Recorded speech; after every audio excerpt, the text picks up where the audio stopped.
بسم اللہ الرحمن الرحیم۔ شروع اللہ کا نام لے کر جو بڑا مہربان نہایت رحم والا ہے۔ مجھے بو محسوس ہوئی ہے، میں نے اپنے خیمے سے باہر نکل کر کے دیکھا، میں کیا دیکھتا ہوں کہ انگریز کے بڑے ڈپٹی بیٹھے ہوئے ہیں، 40 علماء کو بلایا گیا، ہاں ان کے بدنوں پر کپڑے نہیں ہیں، ان کو جلتے ہوئے کوئلوں پر اس لیے لٹا دیا گیا، آپ انگریز کے خلاف کیوں تحریک کر رہے ہو؟ اس کے علاوہ پھر 40 علماء کو اور لایا گیا، ان سے بھی یہی کہا گیا، ارے ابھی تمہارے ساتھی کباب کی طرح بھون دیے گئے ہیں، تم بھی کہہ دو کہ ہم انگریز کے خلاف نہیں ہیں، لیکن وہ خود کہتا ہے مجھے یہ نہیں معلوم یہ کون سی مٹی کے بنے ہیں۔ انہی کے سامنے 40 علماء کو جلایا گیا ہے، لیکن وہ دوسرے 40 اس سارے منظر کو دیکھتے ہیں اور کہتے ہیں ہم اپنے دین کا سودا نہیں کر سکتے۔ اس سے معلوم کرو، وہ بتلائے گا، انہی علماء کو خنزیروں کی کھالوں میں لپیٹ کر کے ان کو جلا دیا گیا ہے۔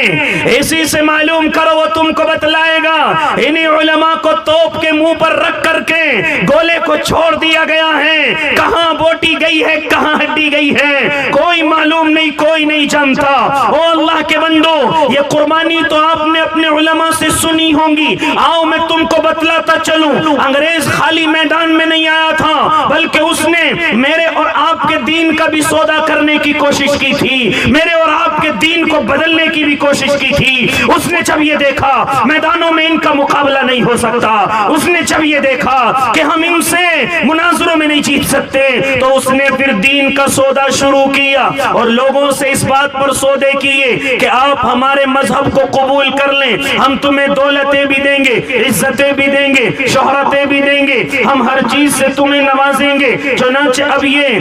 اسی کے لیے اس نے پادریوں کو بلایا، برطانیہ کی حکومت نے نہ جانے کتنے پادری، یہ جو یہاں کے تھے وہ الگ ہیں، جو باہر ملکوں سے یورپین پادری آئے تھے ان کی تعداد 900 بتائی گئی ہے، 900 کی تعداد ان کی تھی، اور کچھ یہاں کے بھی ایسے تھے جو اپنے مال کے لالچ میں اپنے دین کو بیچ چکے تھے، اپنے مذہب کو بیچ کر کے انگریز کی جھولی میں جا گرے تھے۔ اب ان سب کا قافلہ اکٹھا ہوا اور ان کا مقصد صرف اور صرف یہ تھا کہ ہندوستان کی عوام کو اپنے مذہب سے جوڑا جائے، اپنے دین سے جوڑا جائے۔ چنانچہ اس چیز کی دعوت دینی شروع کی، ہندوستان کے شہروں میں، ہندوستان کی جگہوں پر، ہندوستان کی گلیوں میں، ہندوستان کے گاؤں میں اب ان کا وفد جاتا ہے اور جا کر کے لوگوں کو اپنے دین کی طرف بلاتا ہے۔ جو بھی ان کے دین کو قبول کر لیتا تھا اس کے مزے آ جاتے تھے، اور جو ان کا مقابلہ کرنے کی کوشش کرتا اس کی گردن اس کے تن سے جدا کر دی جاتی تھی۔ یہی حال جب ہمارے علماء دیوبند کو معلوم ہوا اور اللہ کے ان دیوانوں کو معلوم ہوا تو ان سے رہا نہ گیا۔ جامع مسجد کی سیڑھیوں پر بیٹھ کر پادری فنڈر اعلان کرتا ہے، اسلام کی برائیاں بیان کرتا ہے، اسلام کی حقانیت کو چھپاتا ہے اور لوگوں میں اپنے دین کی دعوت دیتا ہے۔ لوگ بھی سن کر کے انسنی کر دیتے تھے، کون مقابلہ کرتا، کون اس سے بات کرتا، ہر کسی کو اپنی جان کا خطرہ تھا۔ لیکن ایسے وقت میں جب دین بک رہا تھا، جب دین کے سودے ہو رہے تھے، جب دین کی بولیاں لگ رہی تھی، کوئی انگریز کا مقابلہ نہ کر سکتا تھا، تو ایسے وقت میں حضرت مولانا رحمت اللہ کیرانوی، اللہ ان کی قبر پر کروڑوں رحمت نازل کر دینا، کیرانہ کی زمین سے اٹھے اور دلی کی زمین پر پہنچ کر پادری فنڈر کو پکار کر کے کہا ہے، او عقل کے کورے، ان سیدھے سادے مسلمانوں سے کیا سوال کرتا ہے؟ اگر تجھے اسلام کے بارے میں کوئی بات معلوم کرنی ہے تو اس کا جواب تجھے رحمت اللہ کیرانوی دے گا۔ پادری فنڈر کی آنکھیں کھل گئی، جواب تو نہ دے سکا۔ بہرحال میدان مناظرہ کا چیلنج کر دیا گیا کہ ہم آپ سے میدان مناظرہ میں بات کریں گے۔ میں زیادہ لمبی گفتگو نہ کروں گا، بلکہ میدان مناظرہ کا چیلنج ہو گیا۔ اکبر آباد کی زمین پر میدان مناظرہ بھی سج گیا۔ اب یہاں سے مولانا رحمت اللہ کیرانوی اور ان کے دوست ڈاکٹر وزیر احمد خان صاحب، یہ دونوں کے دونوں اللہ کے دیوانے، اکبر آباد کی زمین پر پہنچے ہیں۔ وہاں پر اسٹیج سجا ہوا ہے، پادری فنڈر بیٹھے ہوئے ہیں. ہندوستان کے لوگ آج اس انتظار میں ہیں کہ آج مسلمانوں کی نیچی ہو جائے گی، لیکن جب یہ دیوانے اسٹیج پر پہنچے ہیں اور پادری فنڈر کی باتوں کا جواب دیا ہے، اور جب ادھر سے حضرت مولانا رحمت اللہ علیہ نے سوال کی بوچھار کی ہے تو جواب نہ دے دوڑا ہے. یہ کہتا ہوا گیا ہے کہ اس ہندوستان کی زمین پر لاکھوں مدرسے نہیں، ہزاروں عالم نہیں، بلکہ ایک بھی صحیح عالم اگر اس زمین پر موجود ہے تو ہم اپنے مشن میں کامیاب نہیں ہو سکتے، کیونکہ ہم نے ہر طریقے سے آزما لیا ہے. میدانوں میں آ کر بھی، مناظروں میں آ کر بھی،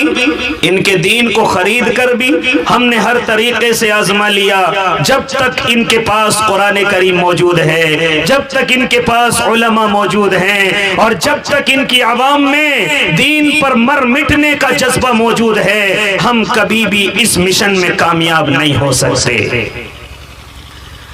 جب یہ بات ان لوگوں نے وہاں جا کر کے بتلائی کہ جب تک اس زمین پر علماء، قرآن اور دین پر مر مٹنے کا جذبہ ان کے دل میں، ملک پر مر مٹنے کا جذبہ ان کے دل میں موجود ہے، تب تک ہم کامیاب نہیں ہو سکتے تھے. پھر ایسا طوفان آیا تھا کہ علماء کی لاشیں لٹکی ہوئی ہیں، پھر ایسا طوفان آیا تھا کہ قرآن کریم کے نہ جانے کتنے لاکھ نسخے بہا دیے گئے تھے. پھر ایسا ایک انقلاب لانے کی کوشش کی گئی تھی کہ قادیان سے ایک نیا نبی نہ بنا کر کے پیش کیا تھا، جس نے یہ دعویٰ کر دیا تھا کہ یہاں پر دین پر مر مٹنا، جس کو ہم جہاد کے نام سے جانتے ہیں، وہ سب کچھ ناجائز اور حرام ہو چکا ہے. اس نے ہر طریقے سے میرے اسلام کو اور اسلامی علماء کو ہر طریقے سے پیچھے کرنے کی کوشش کی. لیکن دنیا جانتی ہے کہ جب یہ اللہ کے دیوانے اور آگے بڑھتے چلے گئے اور دارالعلوم کا قیام ہوا ہے، پھر اللہ کے دیوانے اور بڑھتے چلے گئے، پھر مجبوراً اس انگریز کو یہ زمین چھوڑنی پڑی تھی.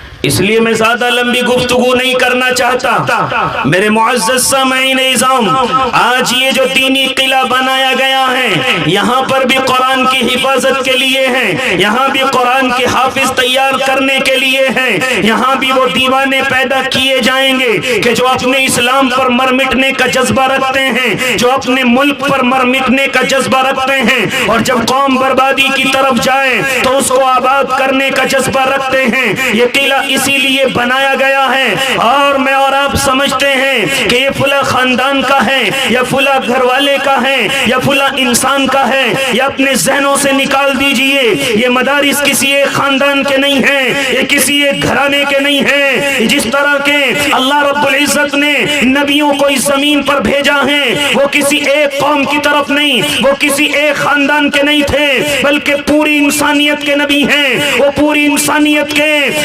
نور کی طرف لے جانے والے انسان ہوتے تھے. وہ کسی خاندان کی پیروی نہ کرتے تھے، ان کی طرف نہ جھکتے تھے.